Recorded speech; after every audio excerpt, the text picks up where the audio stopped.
बिलासपुर गांव के किनारे बहने वाली नदी के पास एक छोटा सा कच्चा घर था। उस पर मिट्टी की दीवारें तो और सामने छोटा सा आंगन। उसी घर में रहते थे अजय, उसकी पत्नी शीतल और उनकी 8 साल छोटी बेटी अनु। उस नदी के किनारे अपने छोटे से घर में भी वो तीनों सुकून से रहते थे, लेकिन जब भी बरसात का मौसम आता उनकी हालत खराब हो जाती। ऐसे ही एक रोज सुबह सुबह आसमान में काले बादल छा गए।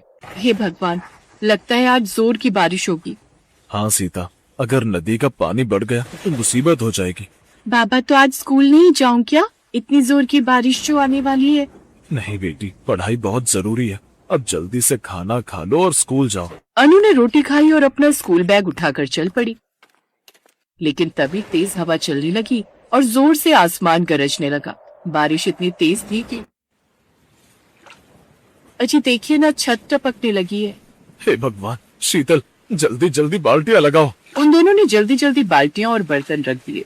ये छत भी अब जवाब दे रही है, न जाने आगे क्या ही होगा। वो दोनों इस परेशानी से जूझ ही रहे थे कि तभी बाहर से पड़ोसी मनोहर काका दौड़ते हुए आए। क्या हुआ काका, आप इतने घबराए हुए क्यों हैं? अजय, नदी का पानी तेजी से बढ़ रहा है। अगर बारिश ऐसे ही चलती रही तो बाढ़ आ सकती है। ये सुनकर तो शीतल और अजय का चेहरा उतर गया। हे भगवान, अनु अभी तक स्कूल से नहीं आई। तुम चिंता मत करो शीतल, मैं अभी उसे देख कर आता हूँ। अजय तुरंत छाता लेकर बाहर निकल पड़ा। बारिश इतनी तेज थी कि रास्ता भी ठीक से दिखाई नहीं दे रहा था। नदी का पानी पहले से काफी बढ़ चुका था। अजय जल्दी जल्दी स्कूल की ओर भाग रहा था। कुछ दूर जाने पर उसने देखा कि बच्चे स्कूल से लौट रहे हैं और उनमें अनु भी थी। अजय की जान में जान आई। बेटी चल, जल्दी घर चलते हैं। दोनों किसी तरह बारिश में भीगते हुए घर पहुँचे। भगवान का लाख लाख शुक्र है मेरी बच्ची ठीक है। बारिश लगातार होते ही जा रही थी। सुनिए, अगर पानी घर तक आ गया तो? शीतल, तो हमें घर छोड़ना पड़ेगा और मुझे लगता है वो भी जल्द से जल्द। लेकिन ये हमारा घर है अजय, बड़ी मुश्किल से बनाया था, इसे छोड़कर कहाँ जाएंगे? जानता हूँ शीतल, लेकिन इस वक्त जान बचाना भी तो जरूरी है। तभी बाहर से पानी की तेज आवाज आने लगी। उसने देखा कि नदी का पानी अब उनके आंगन में घुस चुका था। पानी घर में आने वाला है, अभी हमें निकलना होगा। अजय ने जल्दी जल्दी जरूरी सामान उठाया। अब तीनों जल्दी में घर से बाहर निकल आए। चारों तरफ बस पानी ही पानी था। शीतल ने पीछे मुड़कर अपने घर को देखा। तभी तेज बहाव के साथ नदी का पानी और बढ़ गया। मनोहर काका जोर जोर से चिल्लाकर एक ही आवाज कह रहे थे, जल्दी जल्दी सब लोग ऊंचे टीले की तरफ भागो, नदी का जल स्तर बढ़ने लगा। सभी गांव वाले जल्दी जल्दी भागने लगे। टीले पर पहुंचकर सब लोग घबराए हुए खड़े थे। ऐसी बात मैंने अपनी जिंदगी में कभी नहीं देखी। अजय की नजर दूर अपने घर की तरफ थी। बारिश के बीच उसका कच्चा घर धीरे धीरे पानी में घिरता जा रहा था। लगता है हमारा घर चला गया। हमने कितनी मेहनत से बनाया था वो घर। बाबा, खूब पढ़ूंगी मैं, फिर मैं बड़ी होकर बहुत पैसे कमाऊंगी, फिर आपको बहुत बड़ा घर दिलाऊंगी। अजय की आंखों से आंसू निकल पड़े। बस तू पढ़ लिख जाए बेटी, यही मेरा सपना है। बारिश थोड़ी कम हुई लेकिन ठंडी हवा चलने लगी। वहीं बैठे बैठे सुबह हो गई। बारिश रुकने लगी, लेकिन गांव का नजारा देखकर सबके दिल टूट गए। कई घर बह चुके थे, कई खेत पूरी तरह पानी में डूब चुके थे। जहां उसका घर था वहां अब सिर्फ पानी ही पानी था। सब खत्म हो गया, अब हम कहाँ जाएंगे? तभी दूर से गाड़ियों की आवाज आने लगी। कुछ लोग नाव लेकर आ रहे थे। एक आदमी ने जोर से आवाज लगाई, डरिए मत, हम आपकी मदद करने आए हैं। ये सुनकर गांव वालों के चेहरे पर थोड़ी उम्मीद जगी।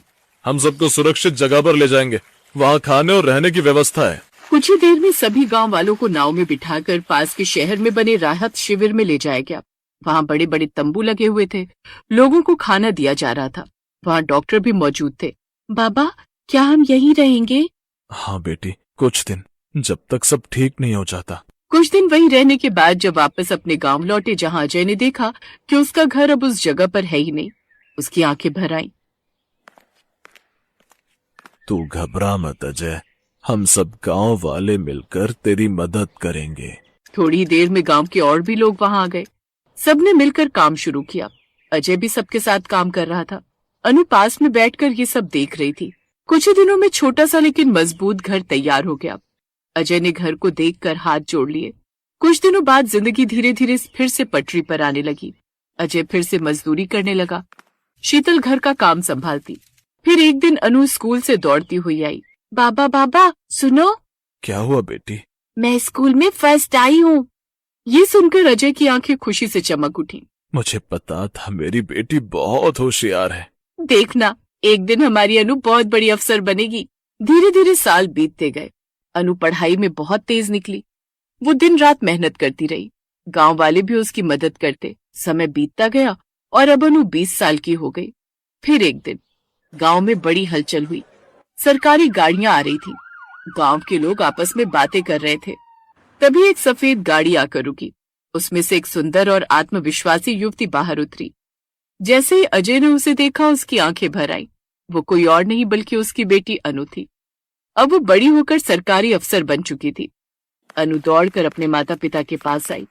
अजय की आंखों से आंसू बहने लगे। मेरी बेटी, तूने हमारा सपना पूरा कर दिया। ये सब आपकी मेहनत और त्याग की वजह से है। फिर उसने सब गांव वालों को धन्यवाद देते हुए कहा, अगर उस दिन बाढ़ में आप सबने हमारे परिवार की मदद ना की होती तो शायद मैं यहाँ आज तक नहीं पहुंच पाती। अब मैं इस गांव को कभी मुश्किल में नहीं पड़ने दूंगी। यहाँ पक्का बांध बनवाऊंगी ताकि फिर कभी बाढ़ से कोई घर न बहे। उस दिन अजय को समझ आ गया कि गरीबी इंसान को छोटा नहीं बनाती, बल्कि हिम्मत और मेहनत इंसान को बड़ा बनाती है। और जिस अनु को कभी बाढ़ में बह जाने का खतरा था, वही अनु एक दिन पूरे गांव की उम्मीद बन गई।